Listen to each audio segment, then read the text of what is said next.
everybody, for coming. Thank you, and welcome to Tales from the Other Side of Freedom, episode 13. We're very excited to have an alpha-level speaker here today, Mr. Robert Riopel. I met him last year at Train the Trainer with New Peaks and just had an incredible time. I learned so much. I was just engaged from morning to night.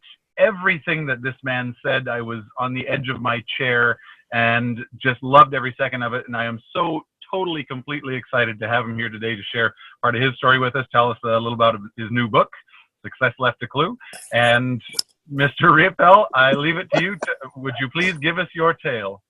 Oh, wow. Which part do you want me to start at? Because, I can go to all parts of what success takes, Kevin. And, you know, with my 3 R's, Robert Raymond Riopel, it's about keeping it real, relevant, and repeatable. And if you want to get into the real, we can get into real, because real is about giving you the good, the bad, and the ugly. It's about all of that. So we can dive into that if that's what you want. You tell me what you're looking for. That's where we'll go. Absolutely. I want the real. I want the down and dirty. What made you say enough? I'm done with that. I want something more. Okay. Well, so starting off on that is definitely the desires. Everybody has to have dreams, and people do. And we have them when we're children, but we get them knocked out of us. But there's got to be a time when people get to that point, like you said, where that's enough, I want more. And I'm going to call it the chaos theory. Think of it like that. And so I'm going to relate it to a story, but I'm also going to go right to how it worked in my life. So picture a young boy, he's at the zoo. He's looking around the zoo. He's walking around. He's enjoying, he's learning. He comes up to the bear exhibit. And when he's at the bear exhibit, he's looking at the bear, and he can tell the bear is not happy. So the zookeeper's coming along, and he goes, I have a question. He says, why is the bear not happy? And the zookeeper looks, and he says, well, where he's sitting, there happens to be a nail there. So he's obviously sitting on the nail. He says, well, why doesn't he move then? And the zookeeper says, because he's not uncomfortable enough to move. He's just uncomfortable enough to be unhappy about it. And so while they're talking, all of a sudden a bumblebee comes along, is buzzing around, and starts buzzing around the nose of the bear, irritates it more, and the bear finally gets up off the nail, moves out of the way. Now, to everybody watching, they would have thought it was the bumblebee that actually created the bear to move, but it wasn't. The bear was already uncomfortable. It was miserably uncomfortable, and that's what most people are. And look, I'm going to say this to whether you're an alpha male, you're whoever you are in your life. Most people get conditioned that it's okay to be comfortably miserable. I can't have more. I shouldn't expect more. I've got to do this because I've got to supply and support my family. I have no other option. And that's not true. So that's the nail you're sitting on if you believe it.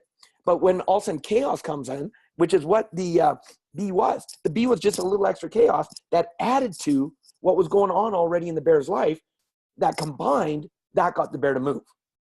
So if I put that in my life, I was taught, and this is going to come back to the gentleman, I didn't catch his name, driving the truck right now for Cisco. And, here in my life, in my family, we had no money.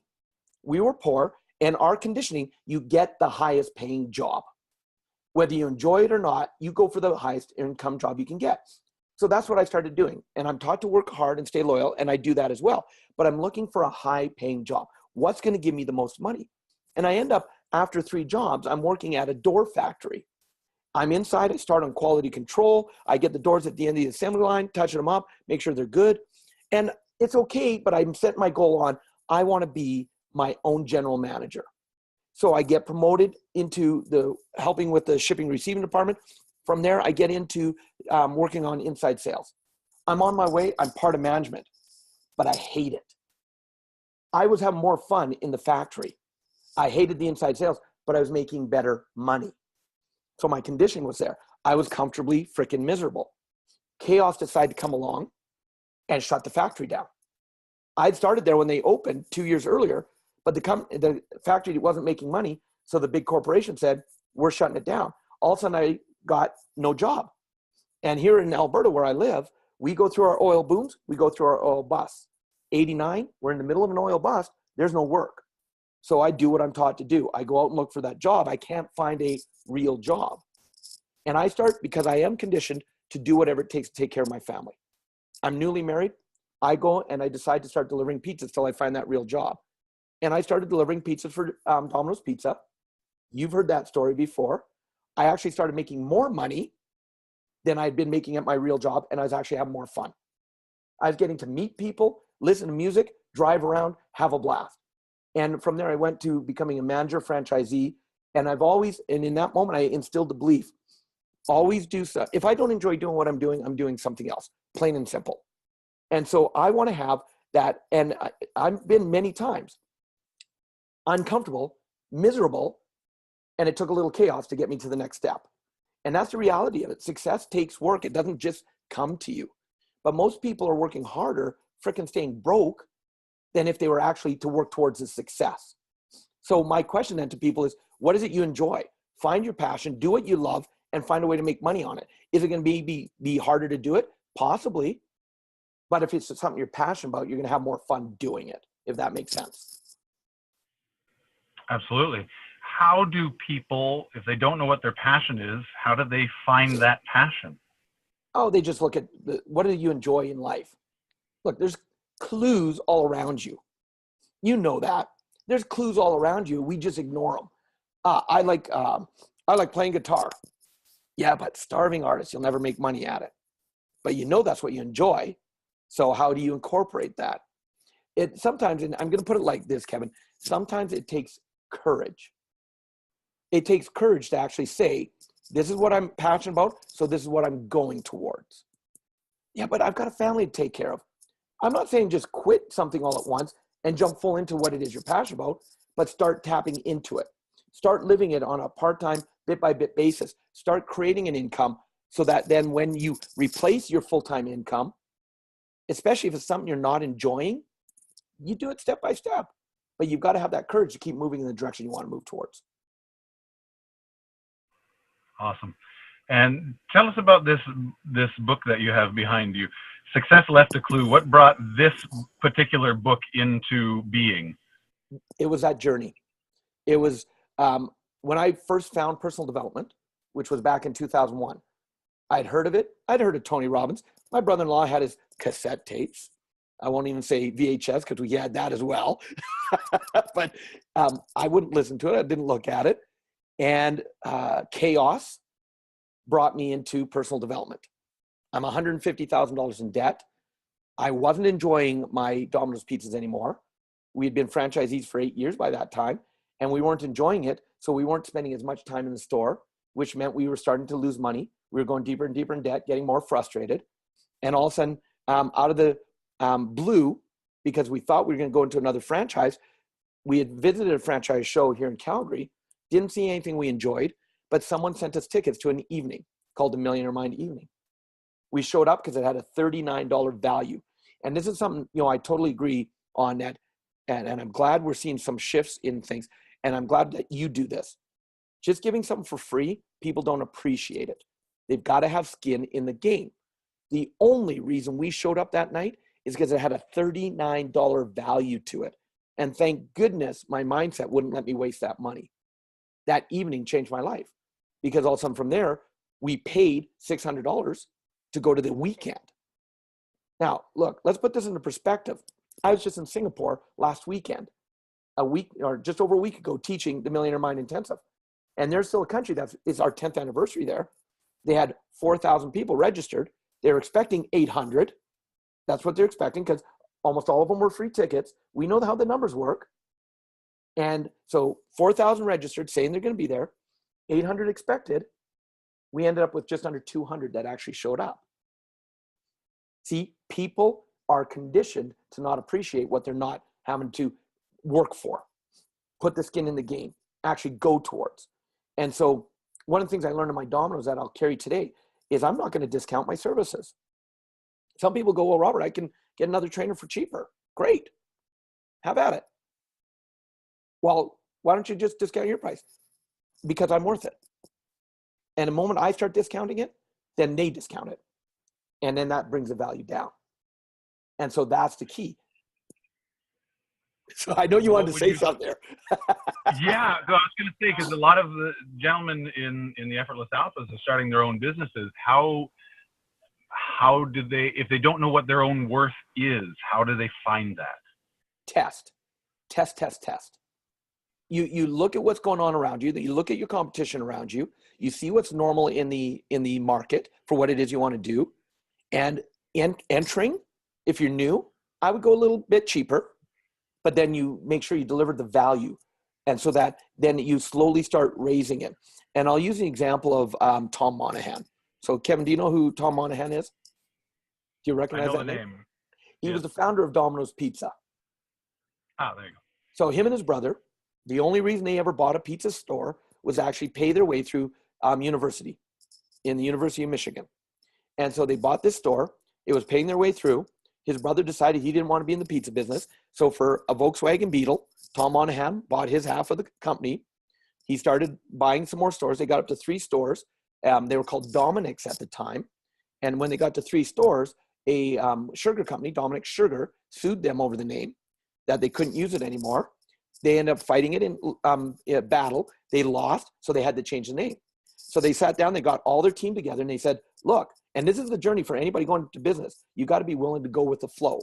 So you got to fight for what you want, but you can't get beat down that if something doesn't go the way you want it, that you shut yourself down and you stop. You got to find a way around it.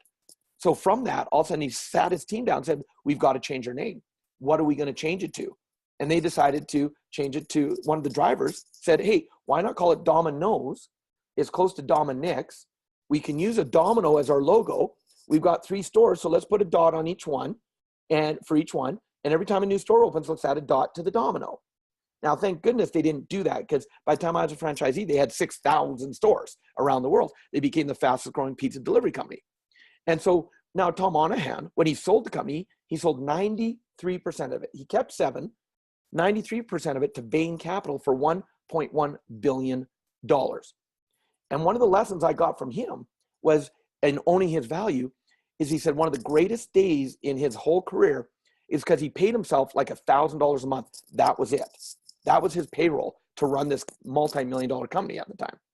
And all the headaches, all the hassles. He said probably the biggest day in my life was the day I got so frustrated and so fed up with everything I was having to do, I decided to double my salary to $2,000 for the month. And he decided to double his salary. And from there, he started doubling it again and again, because he realized he had been undervaluing what he had been doing for the company. He wasn't owning it. And so that you start where you can. I'm a big person on sweat equity. Everything I've done, I've been created the success by jumping in and learning. Domino's Pizza, I started as a driver, became a manager, became a franchisee. As a trainer, I started as a student. I volunteered for 2.5 years, learning everything, watching every move. And then I took a ridiculously low contract for my first year, because I knew Harv's mind. People said I was crazy to take the contract, but he hadn't put any other trainer on stage before. He was looking for someone, and he was looking for someone to take action. So I agreed to this ridiculous contract for a whole year, because as he said, if I use you, you get paid. If I don't, you still get paid. But I knew his mindset. I knew the moment that he signed the contract, he was going to use the heck out of me. And so the moment we signed that contract for a year, my first year, I did 49 full-on trainings. Now, what's cool is you do that many trainings over 200 days in that year on the stage, plus all the travel, I couldn't help but get amazingly better. Practice, practice, practice.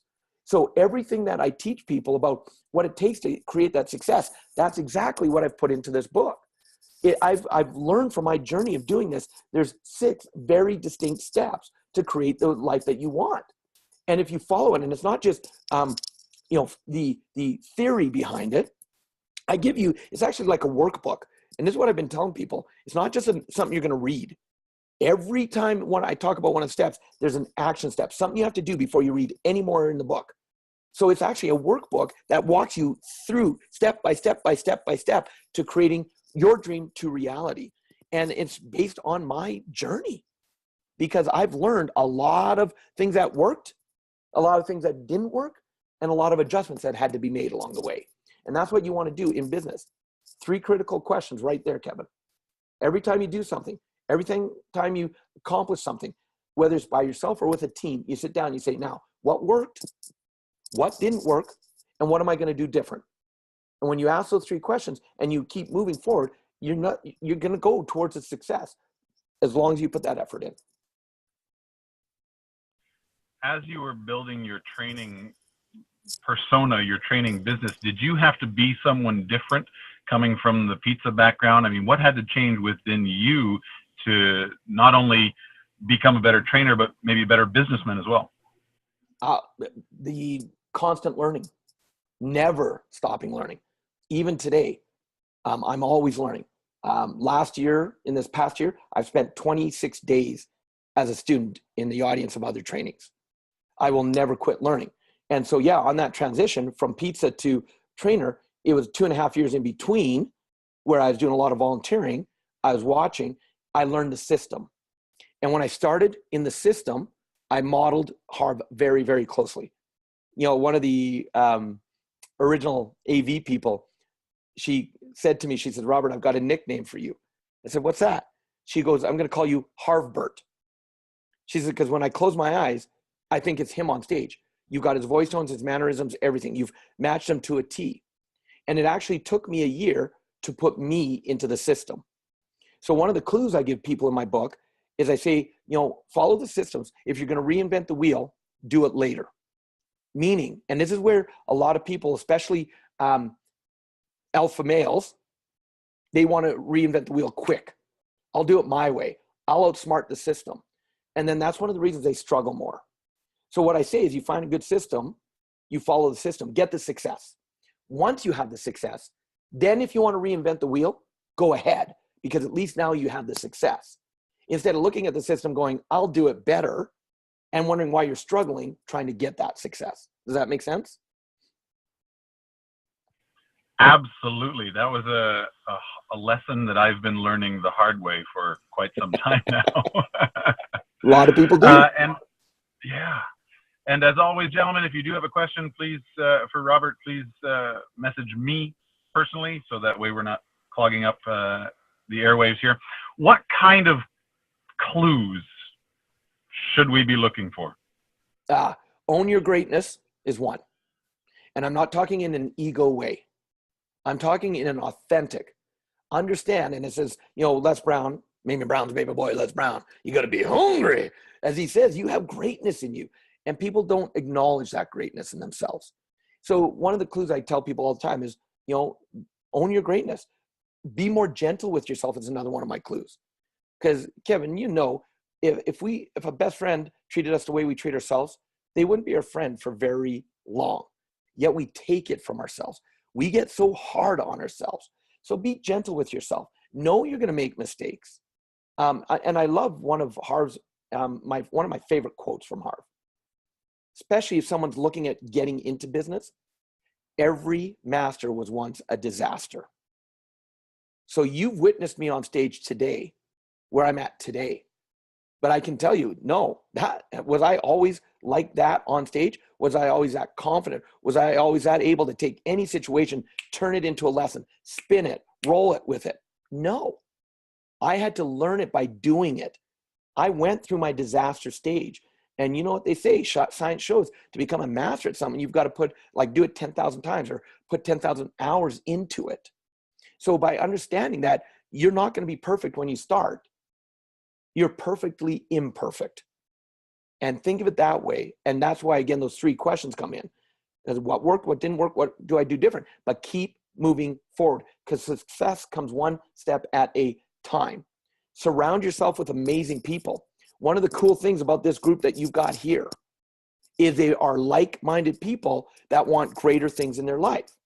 So they're willing to put the effort into it. They're willing to take the time to sit on the side of the road. I see you've got your car parked. I see another car parked. I see, you know, someone still driving because he's on the 401, which is usually a parking lot, the biggest parking lot in Ontario. You know, so he's not his head for that one. You know, you've got people who are investing their time to be here with like-minded people. So surround yourself. And this is why one of the things that we say, you know, look at the statistics. Your income will be the average of the 5 people you spend the most time with. And what is the problem for most alpha males is they're at the top of those 5 people. And so it's not that the other people are holding them down, but they're an anchor. They're an anchor. And so if you want to go to higher heights, then you help the people around you lift at the same time. because it's another one of the clues that I give. It's easier to lift people as you grow.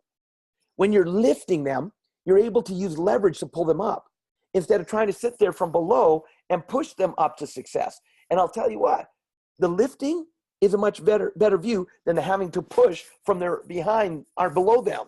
So it's a much better view. So you lift people. So one of the things that we created is, especially, and I'm going to encourage the people on your call to get a copy of my book. Tomorrow, we're doing our launch, so there's a lot of bonuses. Tomorrow, those bonuses go away. But I'm going to encourage them, if they truly want to take their life up, don't just go and order a copy. Actually, I've got on there a 6-pack. Order the 6-pack for a few reasons. One, I will autograph and personalize one of the copies. That will be your copy. But the other 5, you give to those 5 people you spend the most time with. You get them all on the same page as you, so you all rise together. You all come to higher grades. Understand that you have more abilities. You can have bigger dreams. Because what I'm going to encourage, and because we were talking at the beginning, and again, tell me the name of the gentleman that's driving for Cisco right now. Jay. And Jay, I'm give me a thumbs up if I can do some coaching with you right now. I can take him Perfect. off mute. Hang on. No, it's good. Because here's what I wanted to point out. Here's what I want to point out from our conversation with it. And I definitely want him to stay focused on driving. He's got a big rig that he's driving. So here's the thing. And I want to acknowledge him that he went from long haul driving to what's allowing him to do a shorter day, be at home with family. I'm guessing that's part of what's important. And like he said, they're paying me too much for what I'm doing. And I'm going to tell you, bullshit. Because you're believing it, you've anchored yourself in place right there. Because you believe you're being paid more than what you should be for the job you're doing. And so because you're not truly owning your value, they're not going to own it for you either. And so they're going, he already believes we're paying him too much. Why would we give him more? So what I want you to do, young man, is I want you to start, not in any ego way, but I want you to start owning that you are contributing a lot. There's a reason why you're where you are at that level. And then ask yourself, and here's the goal for you. I want you to take whatever income you're earning right now, and I want you to just add a 0 to the end of it as your target goal for your income. And the reason I want you to do that is because to get to that level, you're going to have to take yourself to another level. And I believe that you can get there, even if you don't. But if you're playing and thinking a small game, that's what you're going to get. And when I do this, Kevin, because it's all, again, you are going to be paid in direct proportion to the value you give. So you're getting paid for the value you're giving. But I'm going to guess that you're probably being underpaid. And think of it, and this was a psychology that was taught to me when I started in my Domino's Pizza. They said to me, when you hire someone, you're going to be way overpaying them for the value that they're giving. Because you're going to have to teach them, they're going to be learning. So you're going to be way overpaying them. And then as they get into working with you for a while, they're going to kind of be at their level. But then eventually, you're going to be paying them way less than what they're worth. And you better take care of those people. Because if they realize what they're truly worth, they're going to leave. And that's what happens, is we end up overpaying in the beginning, but then we underpay as we get good people. So one of my mantras, my wife and I, when we had our Domino's pizzas, we understood this. And one of my things is, and here's another clue for your people, if only make everything you do a reflection of you. I like having fun. So I have fun in everything I do. And so when we interview people for our Domino's Pizza, one of the things I say, number 1 rule, we have fun here. Do you like having fun? And that would shock people that I'd ask them that question. Well, what do you mean, do I like having fun? Well, let me be clear. When it's quiet, there's going to be work to do. But when it's busy, it gets stressful. So we want to have fun. So that if we're having fun, we're going to have a good time. And we would keep, I had a young man start at 14 working with me, answering phones. He'd worked for another Domino's Pizza. He moved to our area. He came in and applied for the job. He stayed with us. We had so much fun. He stayed with us, became one of my drivers, became an assistant manager. He became a manager with us. He even moved to another city when we bought another store. And he ended up, when we sold our last store, he had been with us for over 7 years at that time. And from the principles we taught him, he went in and started his own cellular phone business and ended up getting like 3 or 4 branches in Kelowna, BC. And he said, thank you, because you taught me business. And so from 14, we had groomed him to be able to have his own business. And that's the things I take pride in, is you've got to own who you are and have fun with what you do, but be willing to put the work in. And so with the book, that's everything I talk about, is set those dreams, and I'll ask like this, Kevin, I'm going to ask you this question. What does it cost you to think? How much does it cost you money-wise? Right. So if it costs you nothing to think, why not think big? And it's the same way. What does it cost you to dream? So if it costs you nothing to dream, why not dream big? So dream the big dream. And the 6 steps I walk people through in the book is dream big, find someone to mentor or model. This is why when you asked me to come on your call, I'm like, I'm in, because you already understand the importance of that. So do your people. They wouldn't be on the call if they didn't. They wouldn't be listening to the replay if they didn't. They wouldn't be pulling their vehicle to the side